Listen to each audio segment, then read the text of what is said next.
Major trouxe uns cordão. Você viaja lá pra Arábia, negociata, sua grana braba, o tradutor quase se engasga. Mas na agenda oficial quase não tinha nada. No fundinho da mala vai dar bom. E não tem raio-x que veja não. É só um presente pro presidente. Mas se pagar imposto ele mata a gente. Justiça militar vai julgar nada não. Pode esquecer disso, disse o Xandão. Golpista fardadinho aqui não tem vez não. Me indica alguém de fora, senão vai entrar um pior que o Aras. Bem pior que o Aras. Se eu me pelistar vai ser pior que o Aras. Bem pior que o Aras. Se o MP listar vai ser pior que o Aras. Soneguei todos os impostos da joia. As primeiras entraram sem barrar, mas a receita pegou lá. O meu azar. Então corre e liga pra Lindor, arquivar o que der agora. Corre e liga pra Lindor, arquivar o que der agora. Corre e liga pra Lindor, arquivar o que der agora. Corre e liga pra Lindor, que Lula não vai botar um pior que o Aras. Bem pior que o Aras. Se eu me pelistar vai ser pior que o Aras. Bem pior que o Aras. Se o MP listar vai ser pior que o Aras.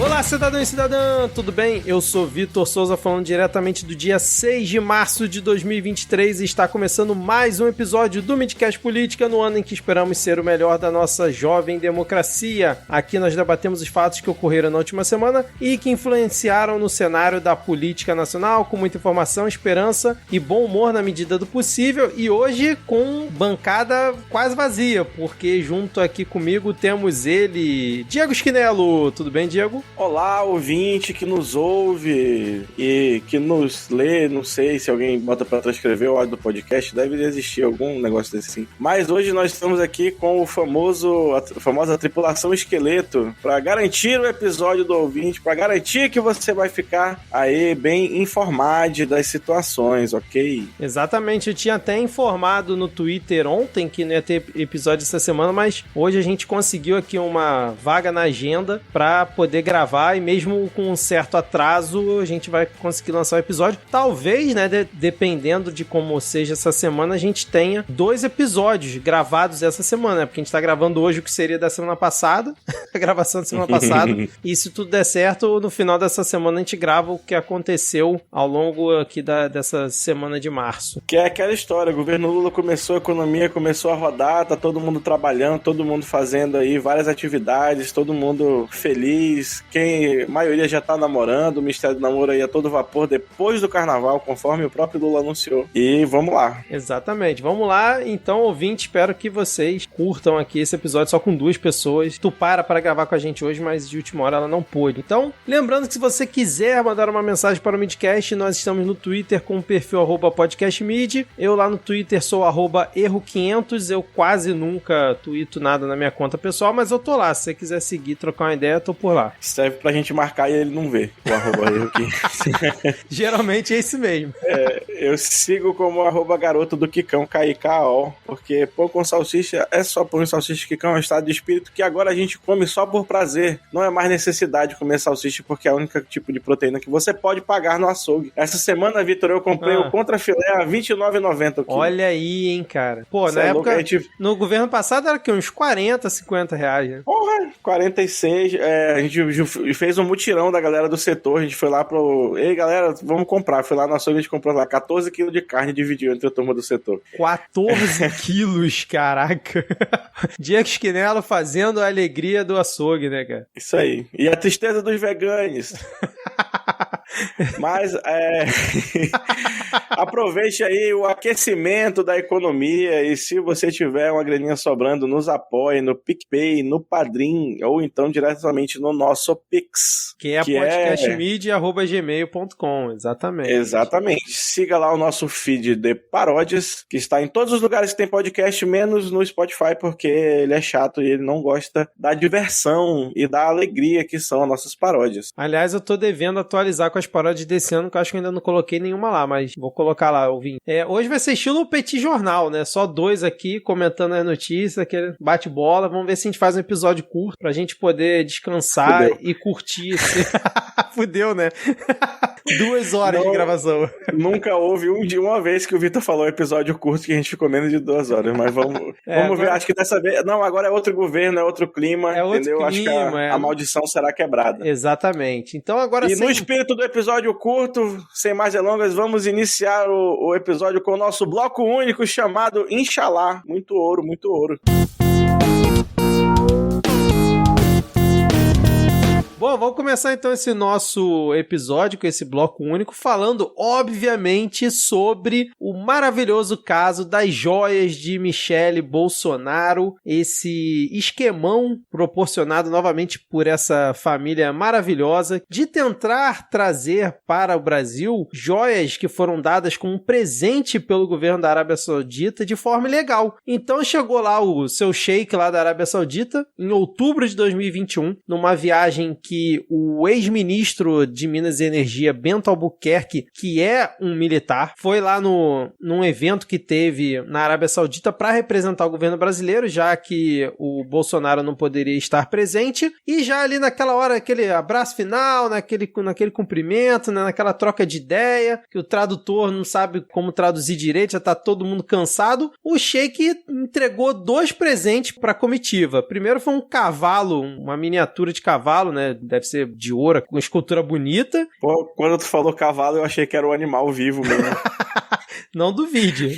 Mas se fosse um cavalo, seria o presidente do... Como é que é aquele... O Gurbanguly, não sei o que é do Turcomenistão. Ah! Ele é fanático por cavalos.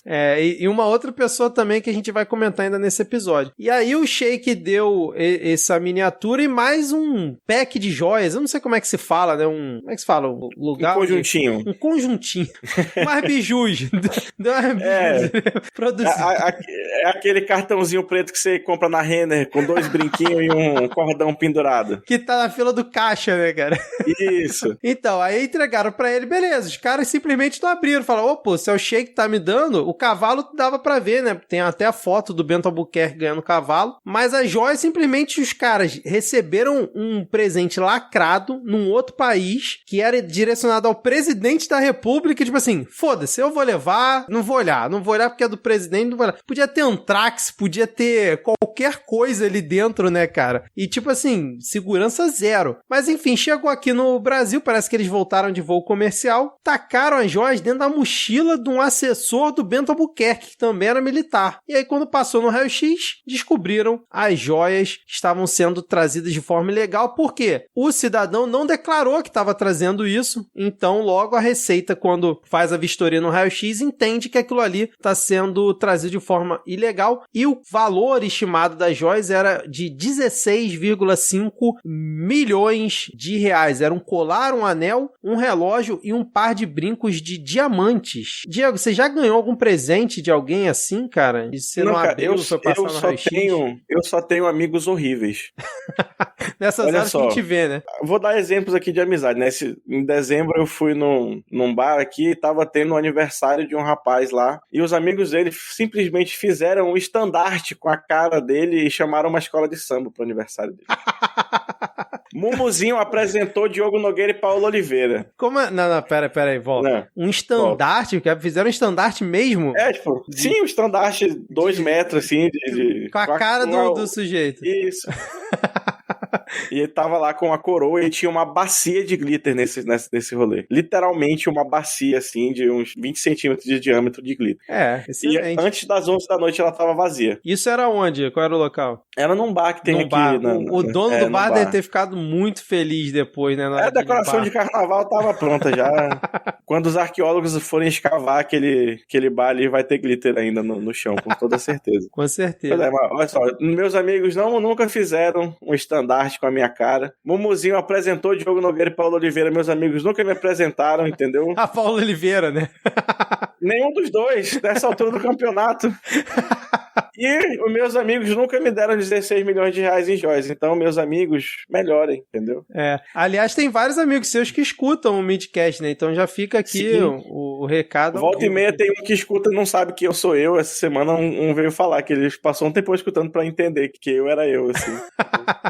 Maravilhoso. Vamos lá, esse negócio de presentes entre altíssimo nível, assim, de um presidente pro outro, pra primeira dama, do outro e tal. Normal. É algo relativamente comum, é normal. Sim. O que não é normal é você pegar o presente aí que foi dado numa visita de estado e enfiar numa mochila e ir pra fila do nada consta, do nada declarar. Não, isso, assim, vamos lá, tentar fazer o advogado do diabo aqui. Vamos supor que realmente, né, o cara lá, não, vou levar lá pro Bolsonaro, pra Michelle, não vou abrir porque é destinado a ele, vou botar aqui na minha mochila e tá de boa. Vamos dizer que realmente não tivesse nada ilegal, eles não quisessem fazer. Tem que ser muito burro pra você não fazer, sei lá, uma ligação, mandar um WhatsApp pra alguém e perguntar, olha só, recebi aqui um presente aqui que é pro Bolsonaro, pra Michelle, parece ser um negócio caro. Como é que eu faço? Porque às vezes alguém dá uma indicação. Como é que eu faço pra saber se não é veneno, que nem tu falando agora, né?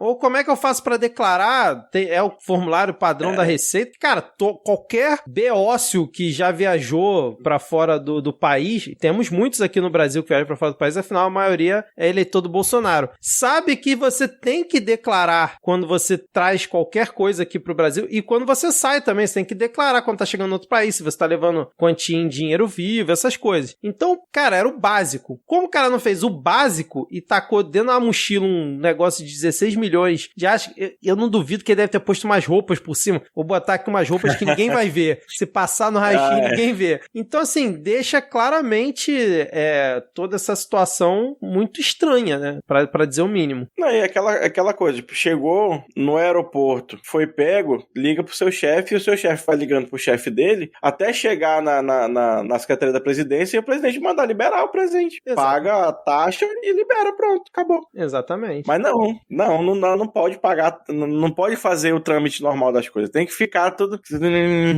Não, e o detalhe é que se eles não tivessem declarado, se eles tivessem realmente registrado de forma ok, dissessem que era um presente de Estado, não teria taxação, porque o padrão iria pro acervo pelo Itamaraty, né, e tal.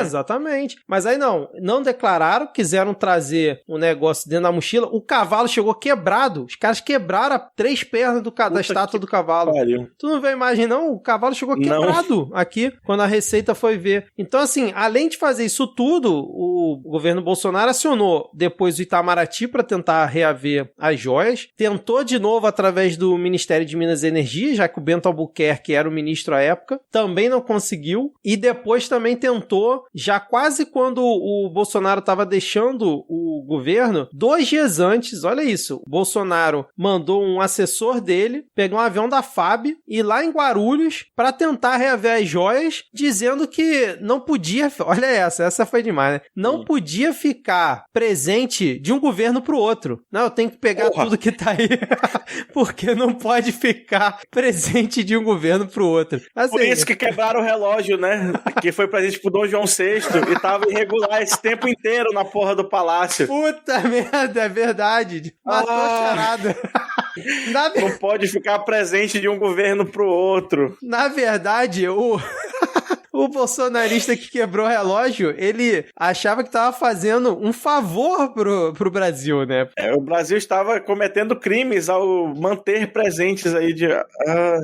agora que eu vi, o cavalo era mó bonito mesmo. O cavalo era bonito, cara. Então, assim, todos esses elementos, por mais que você se esforce pra tentar... Não, eram só pessoas sem noção tentando trazer um presente que eles não sabiam onde enfiar. Não tem como, né? O Bolsonaro tentou 2 dias antes de deixar a presidência. Esse caso aconteceu em outubro de 2021. Em dezembro, 29 de dezembro de 2022, o cara manda um assessor pegar um avião da FAB e era específico para pegar essas joias. Eu vou te falar, conhecendo a família como a gente conhece, eu não duvido nada que a ideia de quebrar as pernas do cavalo é para depois chegar aqui e derreter. Não, o pior é que pela aparência da foto, ele nem era, tipo, de ouro maciço, assim, porque não teria quebrado. Ele parecia ser de um outro material e ser só, tipo, revestido, enfim. Mas aí a Michelle falou que nem sabia que tinha essa joia aí, que não era dela. Não, realmente não é dela, é da Receita Federal, afinal foi apreendido. Foi que nem o Bolsonaro falando, eu não pedi nem recebi. Porra, falou a verdade, né? Ele não pediu, afinal foi um presente, e não recebeu porque a Receita Federal interceptou o contrabando ilegal que ele tentou fazer, né? A equipe dele tentou fazer. Realmente isso é uma verdade, uma das poucas, ou a única que Bolsonaro falou até hoje. E aí o Flávio Dino, que não esquece de ninguém, né? Como já dizia o jingle da época da pandemia, né? Quando tava a vacinação, não esqueceu, obviamente, desse caso e já pediu pra Polícia Federal abrir um inquérito para investigar a tentativa de trazer as joias pro país. Quero só aproveitar aqui para fazer uma crítica ao Casimiro, que não reagiu ainda à apreensão dessas joias aí no seu nova série de reacts, Aeroporto Área Restrita.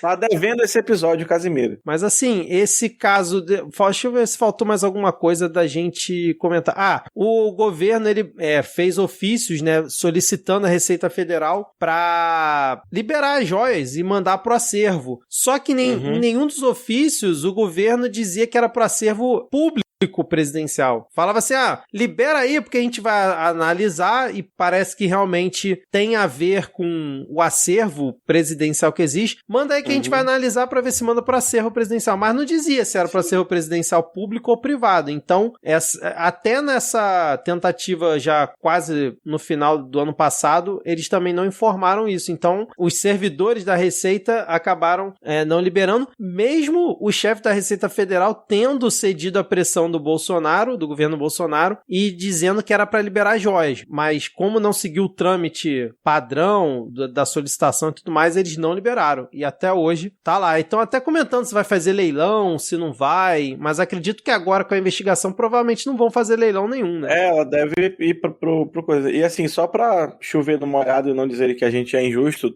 mesmo que fosse um presente pessoal pra Michelle, e não tipo pra primeira-dama ou pra presidência, não presente de Estado, fosse um presente pessoal, tá tudo bem, era só ter pago a taxa, como todo e qualquer outro brasileiro comum, que não deixa de ser, né? Não tá acima da lei. Exatamente. Foi até um dos argumentos que a Receita Federal utilizou, né? Vale pra todo mundo. Se você quer ficar presente pessoal, quer ficar pra você, paga a taxa, né? Não, e outra coisa, o Bolsonaro passou tanta merda no cartão corporativo que isso aí ninguém ia nem ver. Pagou 8 milhões e meio de imposto pra Receita Federal. Talvez o ponto fora da curva seria isso, né? Bolsonaro pagando imposto, mas enfim.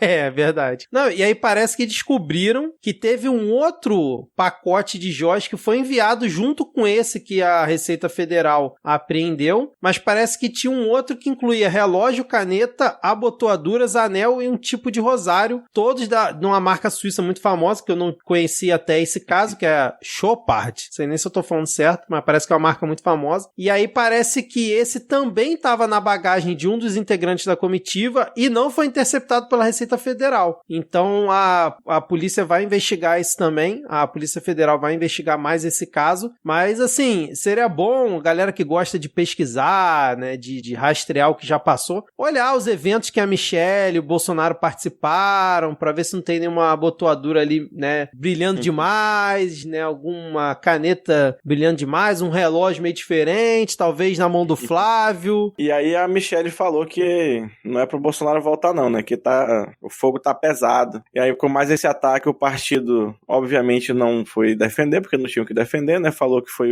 um estrago nas redes sociais. Eu te pergunto, quanto tempo vai levar pro PL abandonar o Bolsonaro? Se o governo Lula conseguir passar aí a reforma tributária até o meio do ano, que eles dizem que estão querendo fazer, eu acho que não dá tempo, mas como eu já queimei minha língua algumas vezes aqui, quando o Congresso quer, ele faz faz o tempo render. Eu acho que se conseguir passar e mostrar força, o PL acho que vai começando a soltar a mão devagarinho. Porque, principalmente depois que o Bolsonaro voltar, se é que ele vai voltar mesmo. Estão falando que ele volta agora em março pro Brasil, né? Porque o gênio tá pedindo visto de turista e fala mal do Biden ao mesmo tempo, né?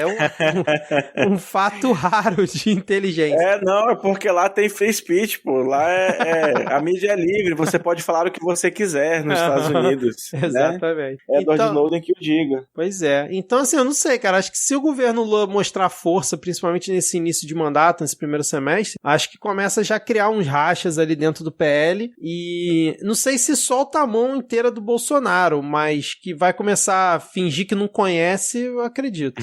Atravessar a rua, né, sentar de costas no refeitório. Não, e aproveitando só, fazendo um gancho, eu concordo com a Michelle Bolsonaro também. Ó, já falei que o Bolsonaro, o Jair, falam uma verdade, agora eu concordo com a Michelle de que é bom que o fungo presidencial fique por mais tempo lá nos Estados Unidos, né? Quanto tempo ele quiser, pode ficar. Só é chato que a gente tá bancando, né? Porque ele levou não sei quantos assessores e a gente tá pagando as diárias tudo em dólar, né? Aí o dólar vai já dar uma melhorada no preço aí, fica mais tranquilo essa situação aí. Mas eu lembrei, o que eu queria falar é que eu quero aqui publicamente cobrar o senhor senador Sérgio Moro, agora que sou um senador da República, eu posso lhe cobrar. Não foi o senhor que foi atrás do crucifixo do Lula? Exato. E aí, cadê as joias? Cadê a abotoadura e a japamala que mandaram pro Bolsonaro? Vá atrás também. Ou é 2 pesos e 2 medidas, seu Sérgio Moro?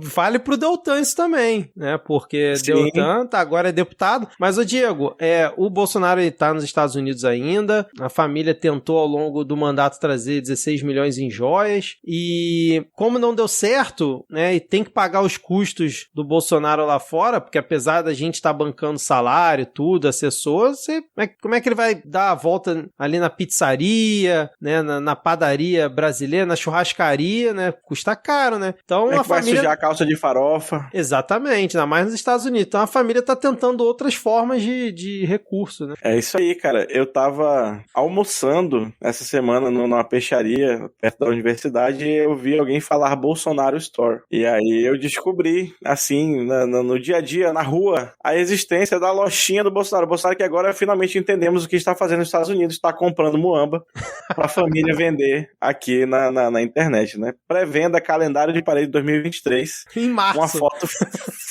pré-venda ainda. Uma foto feia pra caralho. Não que ele tenha alguma foto bonita, mas, pô, tá mal enquadrado. Tá parecendo, tipo, o Carlos tá servindo de rolon pro sovaco do Bolsonaro na foto do calendário. Foi a da posse, né? A foto da posse. Cara, quem faz pré-venda de calendário 2023 em março? 60 pila. Caneca, vamos ver a caneca com frases, hein? Ei, se você tem H. pylori, que é uma bactéria que infecta o estômago, e o seu tratamento com antibióticos não está funcionando, tome café na caneca da Bolsonaro Store. É tão tóxico que eu tenho certeza que vai matar a bactéria. Talvez você morra no processo, mas você morre. E aí a caneca está escrito assim, de um lado, Bolsonaro com a fonte do Canva, aquela bem bonitona assim, sim, meio cursiva, e atrás está escrito, nosso sonho segue mais vivo do que nunca. Que sonho é esse? Tipo, não sabemos, né? Mas... Cara, não, e tudo tem essa frase, pelo visto. Ó, tem a canequinha térmica com tampa. Tipo tem um letreiro. Copo Stanley? Tipo copo Stanley?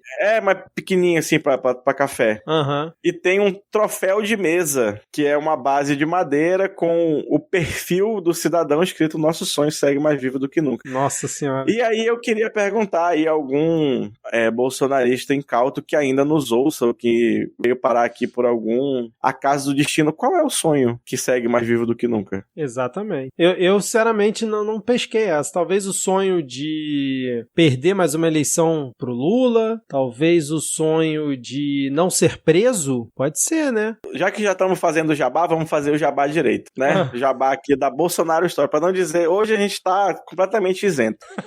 Sobre nós, a Bolsonaro Store surgiu para manter vivo na memória boa parte dos feitos do presidente Bolsonaro. E para isso desenvolvemos produtos com qualidade ímpar. Ímpar assim, número 1, não é ímpar, pronto, qualidade 1. Para um público refinado e que preza por excelência. Tudo é elaborado por uma equipe que ama o que faz, que sempre esteve perto do presidente Bolsonaro e que conta com o seu apoio e colaboração. Missão: oferecer produtos de qualidade a um público conservador e exigente. Visão: tornar-se referência em todo o Brasil em produtos para o público de direita, marcando presença entre as personalidades políticas do país e do mundo. E aí, já que a Bolsonaro Store tem essa visão, né, de tornar-se referência de produto, trazendo personalidade política do país e do mundo, eu quero dizer para a Bolsonaro Store que eles têm até o mês que vem para me trazer a peruquinha do Rain Epler, que é o antigo ministro de governo do Partido Nacionalista da Estônia. Caramba, e aí, eu não conheço esse não. Eu estou te mandando o link aqui agora. Deixa eu abrir. Ele que é o último grito na estética direitista. Meu Deus! Eu quero essa peruca na Bolsonaro Store semana que vem. Senão eu vou denunciar que vocês não estão cumprindo a sua visão. Meu Deus, cara. Não é possível. Isso é caô. Isso é inteligência artificial. Não é possível, cara. Eu vou botar esse link na descrição do episódio, ouvinte, porque, meu Deus do céu. Esse cara é o quê? Ele é parlamentar? Cara, ele já foi ministro. Mas você vê do lado que é uma peruca, do lado não tem cabelo aqui, cara. Tá vendo? Acima da orelha. Epler, nascido em 6 de junho de 77. Dá quantos anos de 77 pra cá? 70...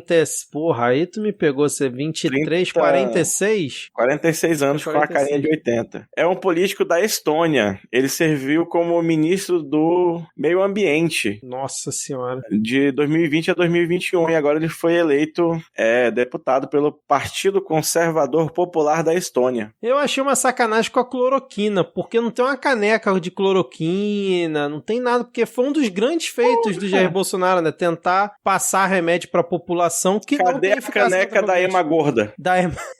Da ivermectina. Cadê? Porra. Do tweet do Golden Shower. Sabe aquelas canecas que é pra beber cerveja, que ela tem 2 camadas e dentro tem um líquido amarelo, assim? Porra, então, fizemos jabá, já demos ideia de produto, já tá bom de Bolsonaro Store, vamos seguir. Exatamente, então... Paga nós, inclusive, porra. Você, patriotário, que por acaso ouve aqui o Mintcast, vai lá comprar seu calendário em março, na pré-venda. Maravilhoso.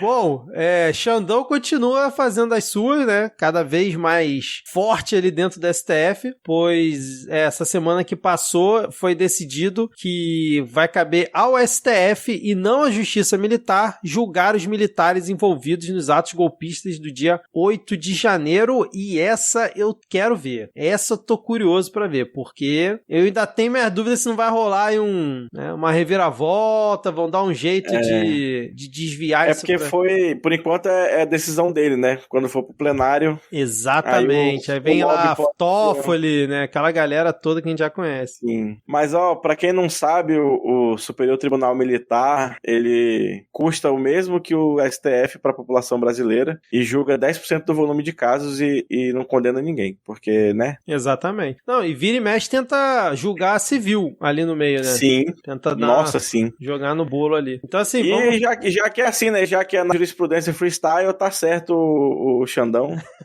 Que foram crimes cometidos no âmbito civil, não foram crimes cometidos em guerra, não foram crimes cometidos dentro do âmbito militar, entre militares. Foi de militares contra o público, né? Contra o país, na verdade. Então tá correto, na minha leiga avaliação. Eu escutei o Carlos Fico, historiador, que acho que muita gente conhece, no podcast O Assunto, comentando que ele concorda com a decisão do Xandão, exceto numa parte específica, que é, por exemplo, aquele pelotão, aquela guarda do Palácio do Planalto, que são militares que tomam conta e tudo mais, que por ser militares, por eles estarem atuando como militares numa função de militar, que é a guarda do Palácio do Planalto, a omissão deles talvez devesse ser julgada pela Justiça Militar, porque não era o milico que estava lá no meio do protesto junto com os civis quebrando.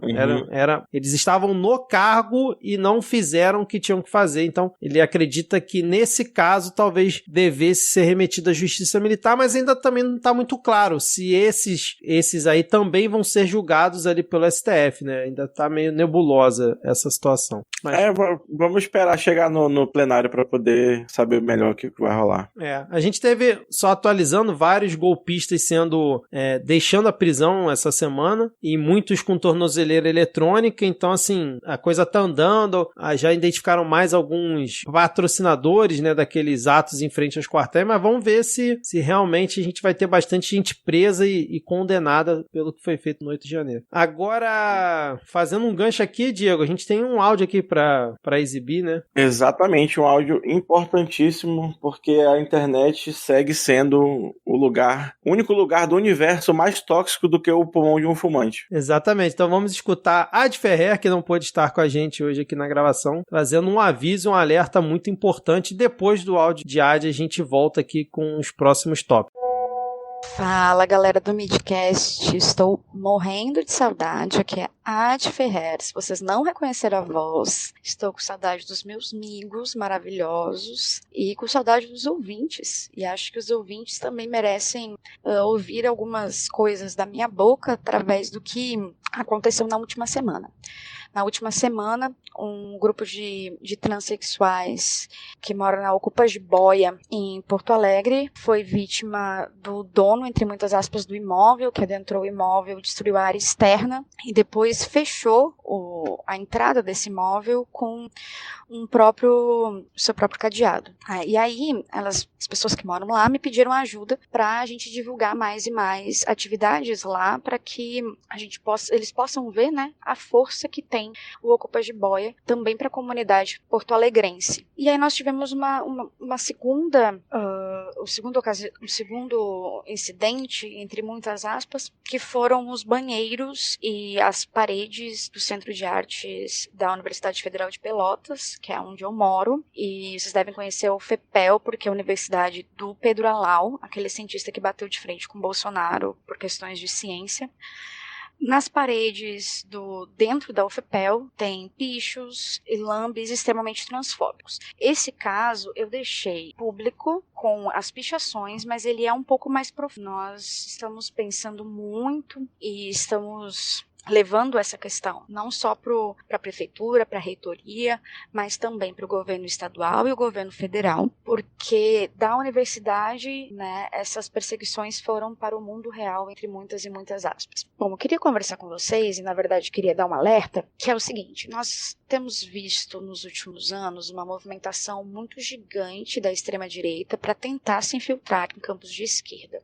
Isso já vinha acontecendo há muito tempo, mas nos últimos tempos essa armadilha ela tem sido armada com uma transfobia que ultrapassa todos os nossos espaços, né? E aí a gente vê desde as questões muito pequenas, como pronome neutro, até mesmo uma transfobia mais pesada, né? Não querendo, né, dizer, mas eu digo em questão criminológica e uma questão mais fácil também de se compreender. E aí, dentro dessa questão, a gente vê a cooptação de alguns movimentos extremamente importantes, como o movimento LGBT, que agora já tem uma tentativa de separação para que se fique apenas LGBs, né, que seriam lésbicas, gays e bissexuais, tirando então a letra T. Bom, e o movimento feminista, né, também, através do Radifem. Esse é o meu alerta, na verdade, é porque nós já tivemos um partido, pelo menos, grande de esquerda, que foi totalmente cooptado pela extrema-direita. Essa semana a gente teve, inclusive, spaces dessa militância com Kim Paim, e essa é a porta de entrada deles, é a nossa transfobia, né, é a questão daquela teoria da conspiração nazista, né, que é o The Great Replacement. Durante a modernidade, essa teoria do The Great Replacement, ela saiu da questão judaica, né, porque ela é uma teoria da conspiração que ela vem do nazifascismo, em que os alemães sentiam muito medo de que os judeus fossem tomar conta e aí acabar com a raça ariana. Essa era a ideia. Essa é a teoria da conspiração. Nas últimas décadas, isso tem passado para the Great Replacement de qualquer tipo de imigrante de qualquer parte do mundo. E agora a gente está vendo essa teoria aí se adentrando ao movimento feminista e outros movimentos para tratar sobre transexuais, como se a existência de pessoas trans fosse acabar com a cisgeneridade, que não é verdade, né? Se você é cisgênero, você vai continuar sendo cisgênero pro resto da sua vida. Não se preocupa. Mas essa questão é uma questão extremamente preocupante, porque nós temos também a questão, né, o nazifascismo em sua cerne, seu nascimento, ele já nasce cheio de armadilhas para a esquerda. E nós estamos caindo nelas novamente, porque não somos capazes de compreender algo além de nós mesmos. Nós precisamos pensar um pouquinho mais sobre isso. Eu trago essa reflexão, trago esses últimos acontecimentos e poderia falar muito mais a respeito disso, mas para não deixar vocês com um pouquinho mais de saudade de mim, eu vou parar por aqui. Eu quero ajuda também, se alguém que está ouvindo está muito afim de se movimentar contra esses ataques que têm acontecido aqui no Rio Grande do Sul. Eu fiz um fio no Twitter em que eu explico a situação da Ocupa e um outro fio em que eu explico a situação das pessoas trans da UFPEL. E o RTzinho já funciona e o que vocês puderem ajudar também funciona. Também funciona e é muito bom para todos nós se houver uma conversa entre seus grupos, seus coletivos, seus movimentos, para que a gente possa encerrar esse ciclo de ódio e exclusão e que a gente possa expulsar os fascistas de dentro dos nossos espaços. E é isso, galera. Amo vocês, tá? Todo mundo desse podcast. Eu amo muito vocês. E eu quero voltar logo, porque eu tô com saudade de falar bosta com vocês e sabendo que tem gente ouvindo tudo essas coisas que a gente fala. Um beijo. E se Deus quiser, semana que vem eu tô de volta. Diego, agora que já escutamos esse alerta importantíssimo de Adi Ferrer, parece que o Zé Gotinha voltou, cara. Porra, finalmente. O nosso querido Zé Gotinha está de volta. O Lula mostrando aí que é um homem de coragem, se expondo pela segunda vez às mãos de um PSDBista. Teve aí a vacina, como é que é o nome? Bivalente. Bivalente. Eu ia falar tríplice viral, mas não foi essa. Foi a bivalente do coronavírus, aplicado pelas mãos do homem mais feliz do Brasil, Geraldo Alckmin. Exatamente. Num evento importante, né, que foi bastante divulgado. Sim. Ali, o Lula abraçando o Zé Gotinha, né? Retomada de uma campanha séria de vacinação nesse país, porque eu ficava meio puto ao longo do governo Bolsonaro, quando a cobertura vacinal foi caindo, a gente viu situações horríveis, como a volta do sarampo e da poliomielite, por exemplo, no Brasil. Exato. O pessoal querer comparar e achar que, não, aqui é porque o pessoal é anti-vacina, igual como nos Estados Unidos. Gente, primeiro que o Brasil nunca foi nem pró-vacina. A gente teve literalmente uma revolta popular causada por isso. Uhum. O Brasil sempre foi política pública séria, bem feita, bem aplicada e uma das melhores do mundo em vacinação. E aí quando você para de investir, a política pública morre. Então foi isso que aconteceu com a cobertura vacinal do Brasil. Não é que o brasileiro não quer levar seu filho para tomar... Meu amigo, o brasileiro, ele não quer ir no médico não, cara. Se ele puder não ir, ele não vai. Mas como é obrigatório e a campanha é bem feita, e em qualquer biboca que você chegar, estão te aplicando vacina, quando tem uma campanha séria e robusta, essa semana tava aplicando vacina contra a Covid aqui no supermercado que mandou cesta básica pro acampamento dos golpistas na frente do quartel. Olha só, hein? Que mudança. Cara, olha, resgatando a imagem. Então, o Brasil é exemplo pro mundo inteiro em vacinação por causa do SUS, e agora o SUS está de volta e vai fazer o seu trabalho, e as nossas crianças vão ficar livres de doença que já deviam ter sido extintas, já foram, né, e vão ser de novo, se tudo der certo. E assim, na parte política, eu achei uma cena muito simbólica, principalmente se você colocar no fio da história, vamos dizer assim, né? Porque você tem um médico, que a gente às vezes esquece que o Geraldo Alckmin é médico, um médico vice-presidente aplicando uma vacina no presidente da República, a 5ª dose dele. Depois a gente tem o governo mais negacionista da história do país. Então, assim, é muito relevante, né, o que foi feito nesse ato, e realmente espero que a gente consiga ter uma retomada boa da campanha de vacinação. Aqui no Rio, né, que teve uma adesão muito boa, exceto na parte das crianças, que a vacinação das crianças para a Covid aqui no Rio está muito baixa até a última vez que eu vi. Então, assim, voltaram a abrir postos, aqueles postos que, assim, não é dentro do postinho mesmo, tipo na Cidade das Artes, em lugares, assim, estratégicos. E vamos ver, espero que realmente a galera se conscientize e vá tomar essa dose. Eu tô aqui esperando o calendário para ver quando que eu vou conseguir tomar a minha 5ª dose. Eu também já dei uma olhada aqui na Prefeitura da semana, ainda não saiu, mas meu bracinho está pronto. Mas só que você falou do simbolismo, né?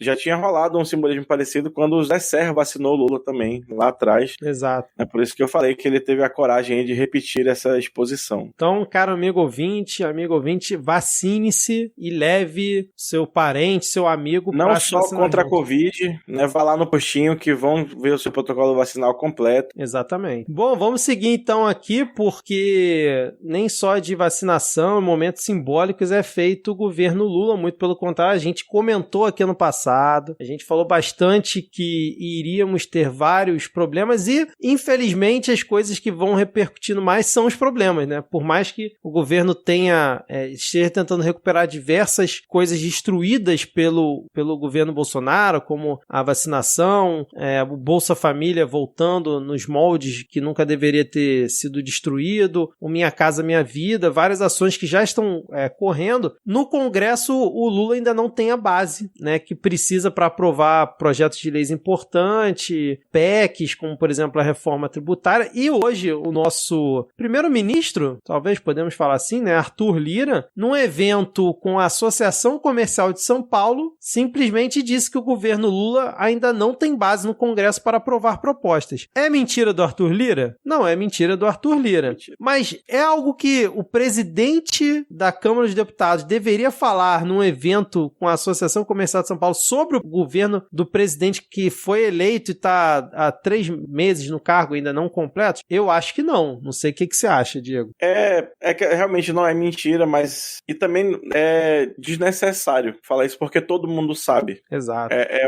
E por isso que eu gostei do título que você colocou na matéria, né? Que é como se fosse o Lira tentando emparedar aí o Lula chamando pra mesa, porque, na verdade, a nova legislatura tomou posse tem um mês e teve todo um carnaval aí na história, né? Então a articulação de verdade vai começar agora. E aí é que a gente vai ver como vai ser a relação, de fato, do governo Lula com o Centrão, né? Que é o que vai ter que ser conquistado para governar. Por isso que eu até falei do quando é que será que o PL larga a mão do Bolsonaro, né? Porque nesse momento de negociação, com certeza vai ter figuras do PL que vão se aproximar do governo para mamar nas tetas, como sempre fez o PL e todos esses partidos aí da barriga do Congresso. Eu escutei hoje que até o Republicanos, que é o partido da Universal, parece que estava tentando aí uns cargos dentro do governo Lula. Republicanos era a base da Dilma, né?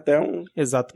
Crivella, ministro da Pesca, lembra? O clássico ministro da Pesca. Não sei se era do Lula ou da Dilma, acho que era da Dilma, né? Acho que era da Dilma. O ministro da Pesca porque ele é pastor e ele já leu muito aquela passagem dos 5 pães e 2 peixinhos, entendeu? Por isso que ele foi lá ser ministro da Pesca. Ai, meu Deus do céu. Mas assim, o Lira, como o Diego comentou, na minha visão, tentou emparedar o Lula publicamente, né? Não digo emparedar, mas botar uma pressão, porque eu acho que não tinha necessidade dele falar isso publicamente da forma como foi falado. Ainda mais numa situação que a gente está tendo agora com a União Brasil, que é o próximo tópico que a gente vai comentar, que é um partido que não tinha qualquer relação com o Lula durante as eleições, muito pelo contrário. Vamos lembrar que a União Brasil é a fusão do DEM com o PSL, que elegeu o Bolsonaro em 2018, e simplesmente a União Brasil ganhou 3 ministérios no governo Lula em troca desse apoio, porque acho que a União Brasil tem 40 ou 50 deputados que, somado com a base que o Lula já tem, conseguiria ter mais da metade de apoio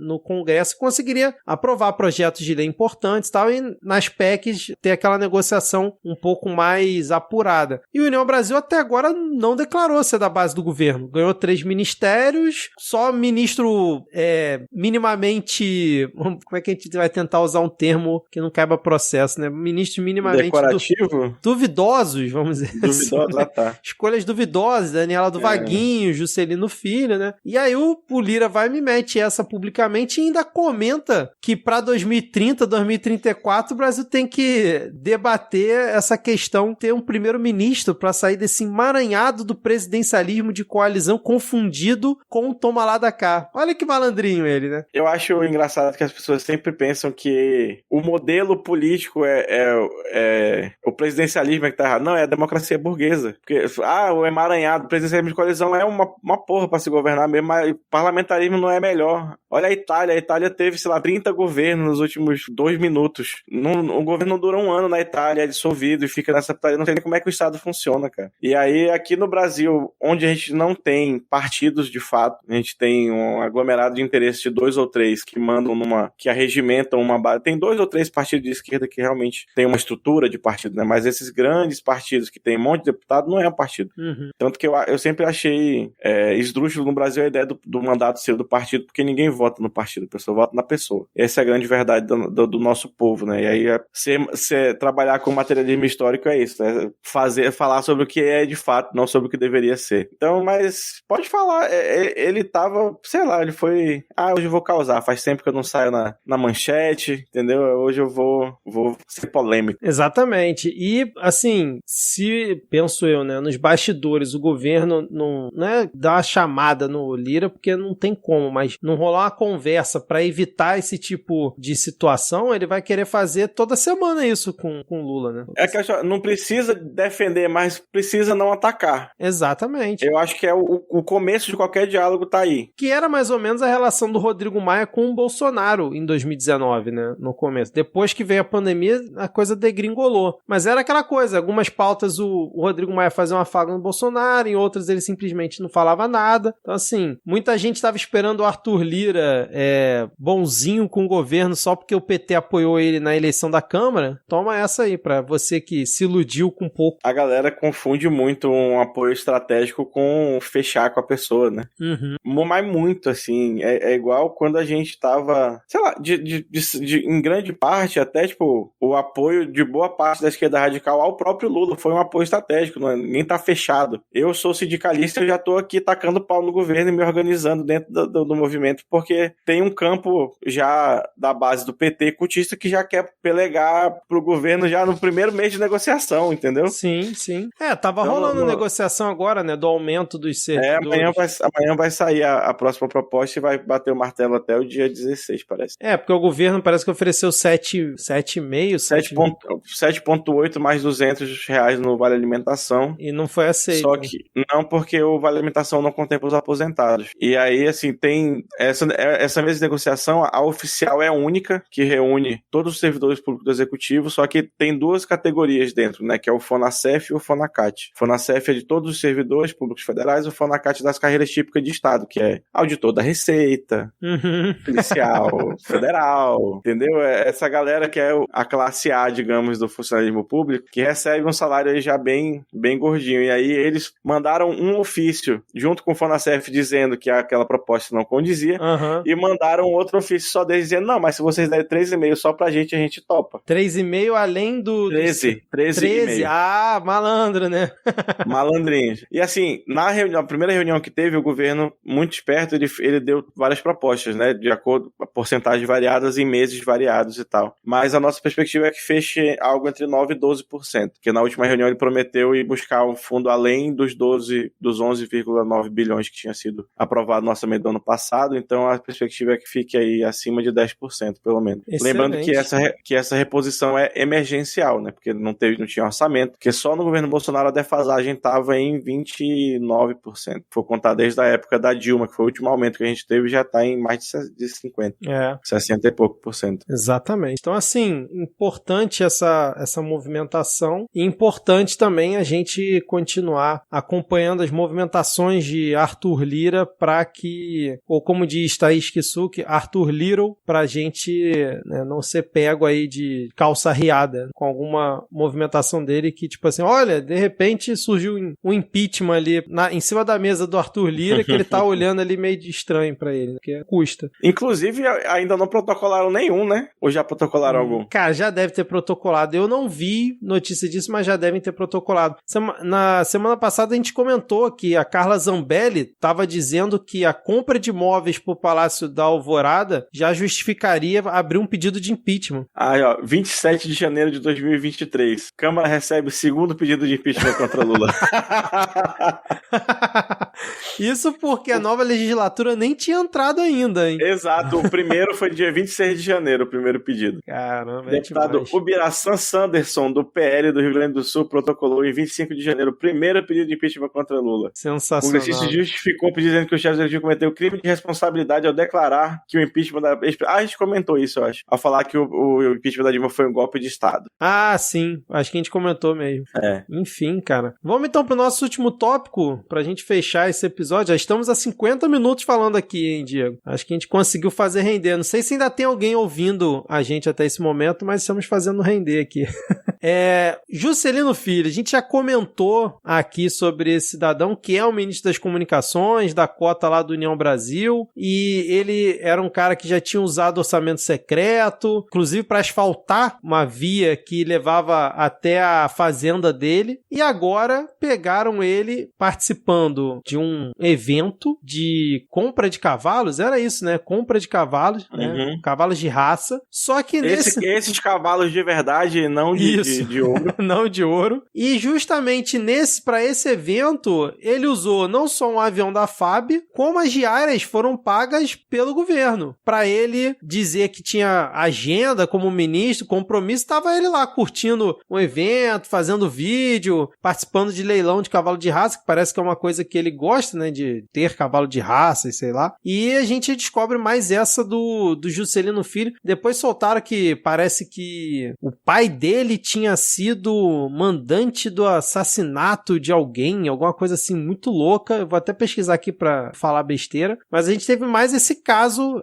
de uma falha, um desvio aí do Juscelino Filho, que é esse ministro que a gente não entende porque foi escolhido, porque é completamente irrelevante, não agrega um voto, não agrega capacidade técnica pro ministério, não agrega nada, mas ele tá lá. É o que a gente comentava desde o começo dessa aproximação absurda com a União Brasil, né? Que 4% caro da porra. E assim, o Ministério das Comunicações, no momento que a gente vive, porque assim, o Ministério do Planejamento, ele é importante, mas ele não influencia tanto na vida direta, né? No dia a dia do brasileiro. Mas o Ministério das Comunicações, no momento que a gente tá, em que se tá falando de regulação da mídia, de regulação dos meios, das redes sociais, não é pra você não postar o seu tweet lá xingando o coleguinha, pode postar, essa pra regular as empresas, assim como todas as empresas são reguladas, né? Só pra ficar esse problema logo pra ninguém me falar besteira. Então, já tinha que ter caído, assim como o Múcio já tinha que ter caído também. Daniela do Vaguinho.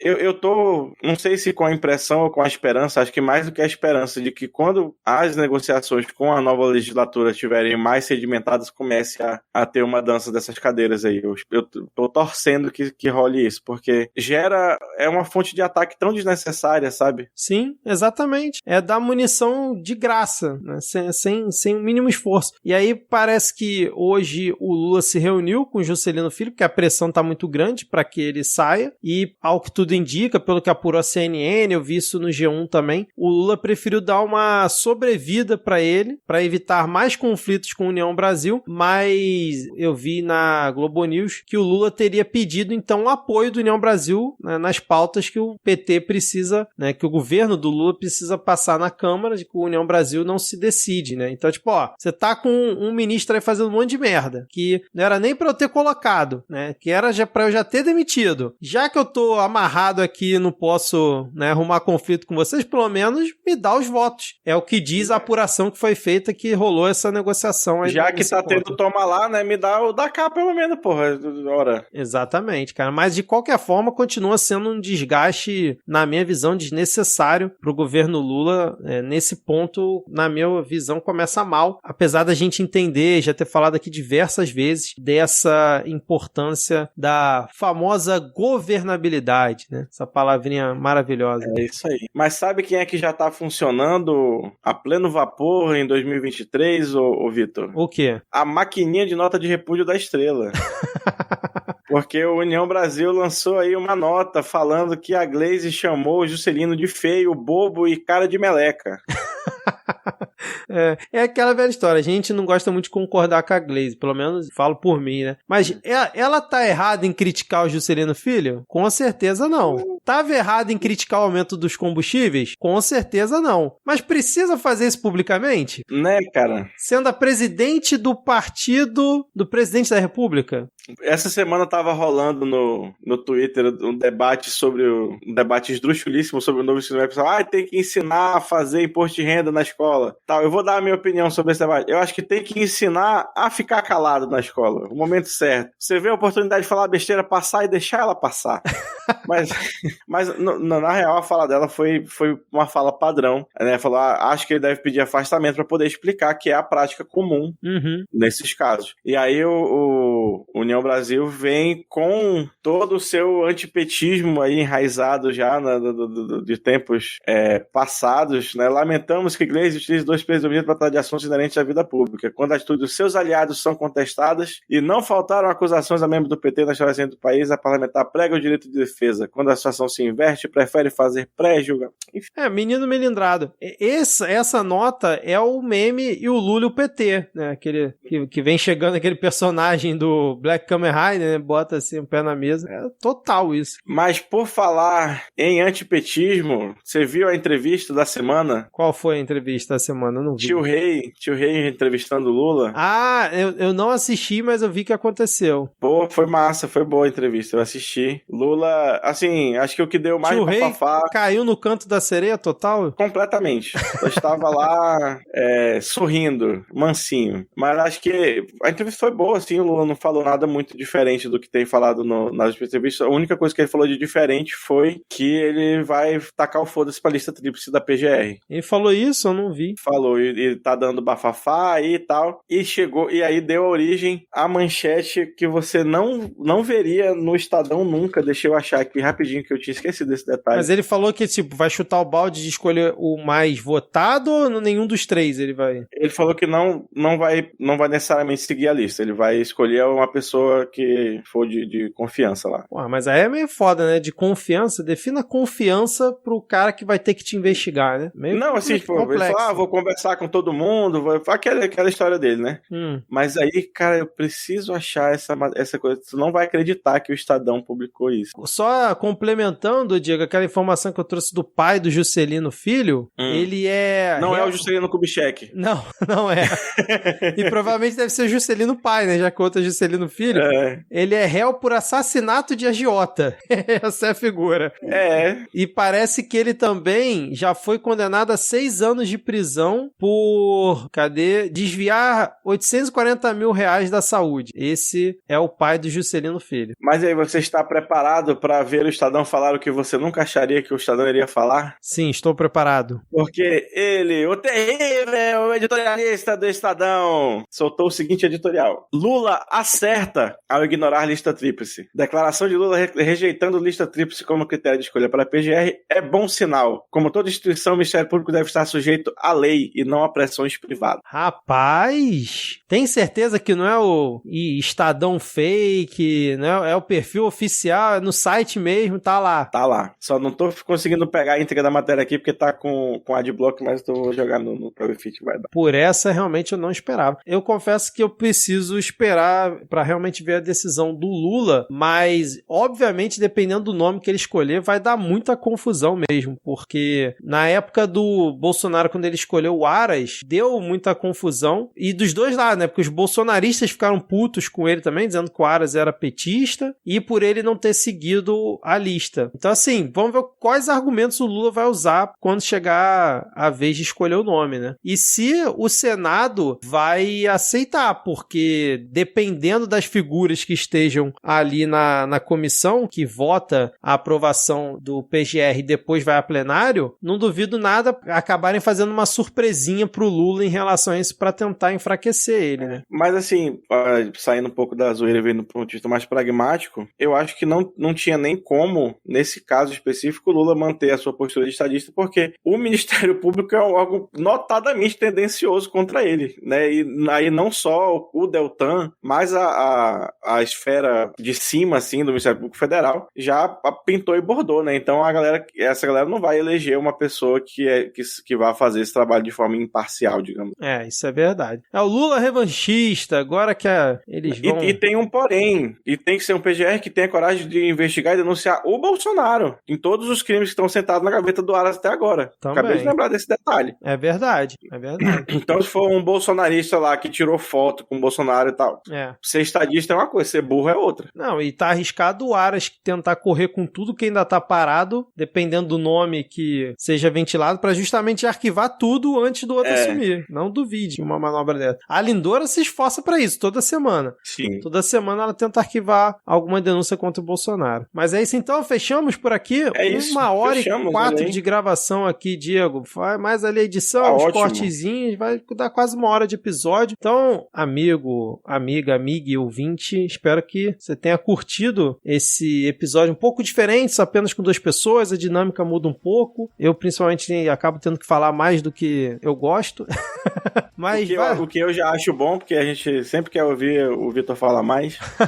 Mas valeu, Diego, por ter comparecido aqui hoje pra gente tentar... É nóis. Trazer aí... Salvar a semana dos ouvintes. Salvar a semana dos ouvintes, exatamente. E semana que vem, cara amigo ouvinte, espero que tenhamos aqui os outros integrantes. Thaís talvez esteja de volta, Tupá consiga gravar, Adi, Rodrigo que tá meio complicado, né, a agenda do Rodrigo, mas Ana Raíssa talvez já consiga no próximo episódio também. Beleza? Alguma indicação, Diego? Cara, Tempo!